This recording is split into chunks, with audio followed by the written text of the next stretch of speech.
Bonjour à tous, aujourd'hui une nouvelle vidéo où je vais vous présenter une partie de GMI, c'est un nouveau concept.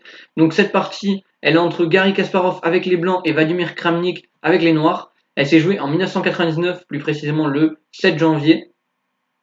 Donc cette partie, c'est 6 mois avant que Kasparov atteigne le plus haut classement à 2851 points Elo feed et que Kramnik devienne champion du monde justement face à Garry Kasparov. Donc ce sera leur revanche en 2000. Donc c'est parti, Garry Kasparov prend les blancs, il envoie E4 et Vladimir Kramnik lui répond C5. Donc on a un combat acharné qui va se poursuivre. Cavalier F3, il veut poursuivre à ouvrir la sicilienne avec D4 et Kramnik joue cavalier C6. Il joue cavalier C3, il temporise, il se dit peut-être que je vais rentrer dans une sicilienne fermée. D6, donc il se prépare sur D4 à retransposer dans une classique. Et c'est ce qui se passe. Garry Kasparov envoie D4 en échange au centre. Donc les blancs ont un petit avantage de développement avec deux pièces sorties contre une. Les noirs, du coup, ont un retard de développement. Il va devoir bouger le cavalier, bouger le pion et bouger le fou pour pouvoir faire petit roc. Donc les avantages des blancs, c'est qu'il y a un avantage de développement et le centre. Mais les noirs, s'ils arrivent à régler leurs problèmes de développement et faire le petit roc, ils auront une belle majorité, enfin une belle minorité qui va pouvoir attaquer le futur petit roc des blancs. On va le voir dans cette partie. Donc cavalier F6, on retranspose dans une classique. Une classique, je rappelle, c'est par exemple après cavalier F3, D6, D4, on vient ouvrir la sicilienne, prise, prise.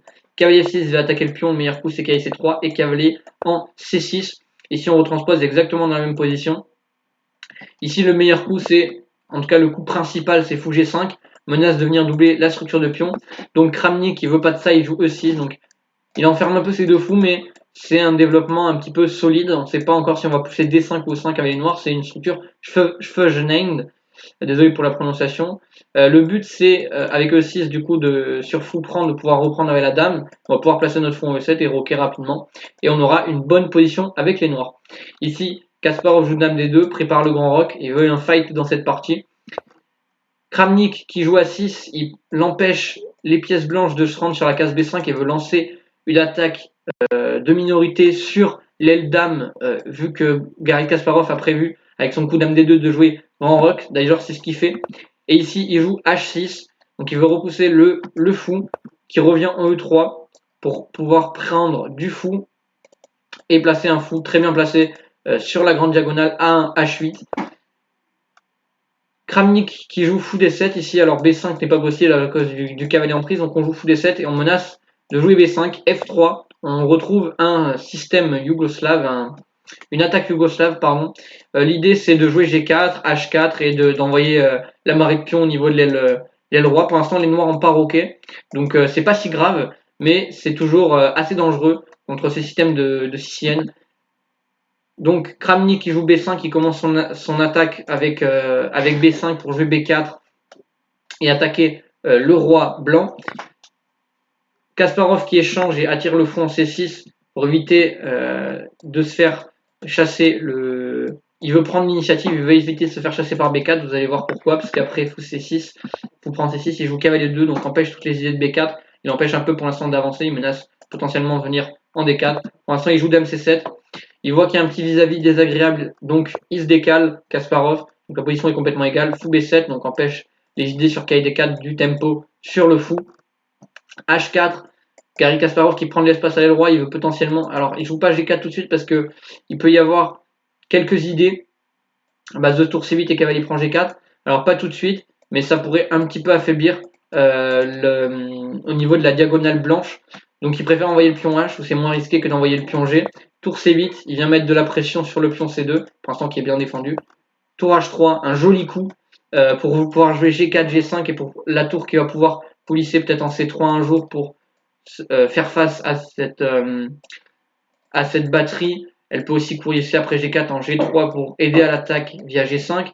Elle peut aussi coulisser via F3. En gros, elle a une utilité sur la troisième rangée. H5, donc il annihile toutes les histoires de G4. Donc pas de G4 pour Kasparov. Il préfère jouer cavalier D4 pour essayer de sortir son fou. Cavalier en D7, donc il centralise son cavalier. Il le recule.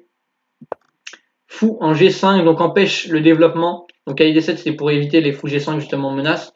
Et donc là, il empêche fou E7 parce que il y a prise, roi prend et le roi est déroqué au centre et ça risque d'être un petit peu compliqué pour les noirs. Donc ici, Kramnik qui nous joue G6 il veut sortir son fou en fianchetto. Il voit que sa tour finalement, vu qu'il n'y a plus d'idée de G4 pour pouvoir coulisser sur la troisième rangée, Kasparov ramène sa tour en H1 qui sera plus utile pour lier les tours. D5, il contre-attaque au centre. Alors ici le meilleur coup était A4. Alors c'est un petit peu bizarre, humainement c'est bizarre parce que on va peut-être ouvrir la colonne B et laisser du contre-jeu pour les noirs sur le roc. Donc ils préfèrent prendre un D5, ils veulent pas que les noirs puissent prendre et ouvrir la diagonale du fou. Comme ça après prise fou prend, le pion F3 limite en tout cas l'action du fou sur la grande diagonale à 8 H1. Donc ici Kasparov qui nous joue fou F4, il attaque la dame, donc fou D6 serait un coup peut-être jouable, mais en pratique, Kasparov avait probablement prévu cette ligne où la dame, donc on échange les fous de cases noires, il y a vachement de trous sur les cases noires, sur le roi noir. On va pouvoir essayer de jouer un truc comme fou E2 et potentiellement essayer d'envoyer de l'attaque au niveau de l'aile roi, par exemple fou E2 ou G4, pour essayer d'ouvrir le roi noir. En tout cas, le roi noir n'est pas en sécurité s'il fait petit roc. Il y aura des trous sur cette diagonale, il y aura des trous un peu partout.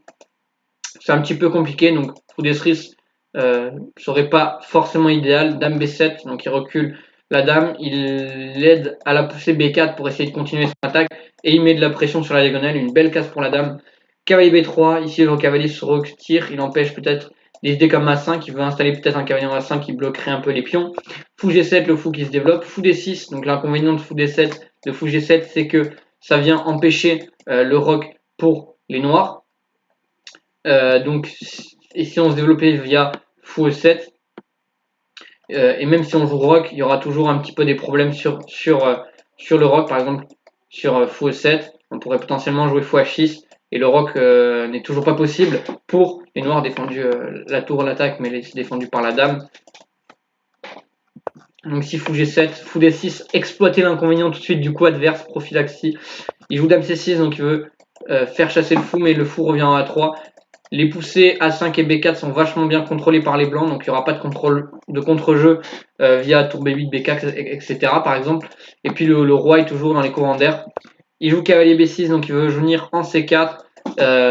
Il s'en fout, Kasparov. Il place son fou en D3, il est bien placé. Sur KC4, il vient prendre. Il se dit que ce fou est vachement bien placé sur le roc. S'il veut les changer, ce sera avec plaisir, ça va enlever la paire de fous. Ce fou tapera sur du dur et le cavalier sera bien placé. Donc B prend, cavalier D4 vient gagner un temps sur la dame. Donc si sur fou prend, c'est catastrophique. Hein. Le roi peut pas roquer, il y a des trous sur case noire partout. Cette position est avantage blanc. Il joue dame B6. Et ici, on joue dame G5. Donc l'idée c'était dame B7, c'était un peu mieux pour venir taper sur la diagonale. Ici, on menace tout de suite mat. Avec dame B7, ça n'aurait pas été le cas. Via le fou, il commence à y avoir des dangers. Ici, il joue fou F8. Et donc, voilà, on se retrouve avec un avantage de plus 1-2 avec les blancs. Parce que le roi est en sueur, en plein milieu de l'échiquier. Les fous de casements ont été échangés. Le fou, il tape sur du dur.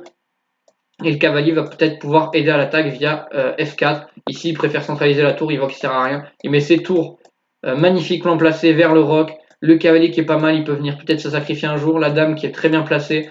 Une position de rêve pour les blancs. Tour B8, menace mat, B3. Donc ça, on n'a pas trop peur du contre-jeu parce que s'il prend, on reprend. Et le cavalier assure la baraque, il n'y aura jamais de sacrifice.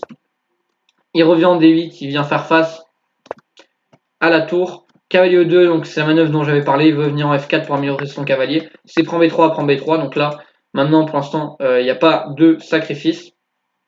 Sur fou prend B3, cette position après roi 1, ici il y a, non pardon, là ici il y a tour prend D1, donc ici, sur les sacrifices en B3, on a ah oui d'accord oui pardon. On a une tactique en D8 avec la tour. Donc ici il n'y a pas de sacrifice en B3 parce qu'il y aurait dame prend D8 intermédiaire, tout sur échec et ensuite on gagne le fou au final. Donc la tactique qui est vue par Kasparov, tour D7 donc empêche les tactiques sur D8. Roi B2 on vient défendre, on empêche le sacrifice. Dame D8 on propose l'échange de dame bien sûr qui est refusé par Kasparov et pas par Carlsen, parce que le roi noir est beaucoup trop faible. Dame C7 propose l'échange de dames, et ici je vous laisse mettre pause. Et il y a une tactique très jolie pour les blancs, qui gagne en force. Donc oui, ici, il y a tour prend des 5. Magnifique coup de la part de Kasparov. Kramnik qui est totalement sonné. Alors, donc plusieurs coups. Alors, E prend des 5, c'est ce qui a été joué dans la partie, donc on va le voir après. Sur Dame prend F4, c'est assez simple. Hein. On reprend la Dame. La tour doit reprendre la tour. Et le cavalier reprend. On a une pièce de plus vu que le pion est cloué. Donc ça, c'était simple. Alors, la variante de l'ordi continue comme ça. Et on va finir par gagner le pion en assise. Bon, peu importe. Après, on a 2 pions passés. Et c'est gagnant pour les blancs. Assez facilement avec leur pièce de plus. Donc ça, c'était la variante. Et donc ici, par exemple, sur tour prend des 5, bah, c'est pas très compliqué, on gagne la dame en C7. Et donc sur pion prend des 5, donc on a testé toutes les variantes comme ça, avec on pouvait remanger là et manger là. Et donc ici, la dernière variante qui nous manque, c'est E prend des 5, c'est ce qui a été joué dans la partie. Ici, en fait, on a cavalier des 4. Et alors c'est pas mat. Alors toutes les variantes, alors la variante la plus simple, c'est tour E7. Ici, on peut manger en C7, et vu que c'est cloué, la tour peut pas nous reprendre, en fait. La tour défend pas réellement. Du coup, il va aller manger en E1, et puis on va pouvoir peut-être tenter de mater avec le cavalier. En tout cas, on a un avantage matériel, donc ça, bien sûr, à notre niveau. À leur niveau, c'est complètement gagnant. Et sur roi D8, on a cavalier en E6, fourchette. Et donc, si il part, on gagne la dame. Et là, on a une dame en plus, et c'est complètement gagnant. Et si on prend ici, dame prend F8, m'attendant. Donc, il y avait des signaux faibles depuis tout à l'heure. Et c'est exploité du coup par ce magnifique coup sacrifice de tour. Tour prend des 5. Donc, la partie a continué par pion prend des 5 et après cavalier des 4. Kramnik a abandonné. Donc, victoire de Kasparov. J'espère que vous en avez pris plein les yeux. C'est surtout à la fin, juste dame C7 l'erreur. Sinon, une très belle partie des deux côtés. En tout cas, j'espère que ce nouveau concept vous plaît. Je vous souhaite une bonne journée. Salut à tous. Ciao, ciao.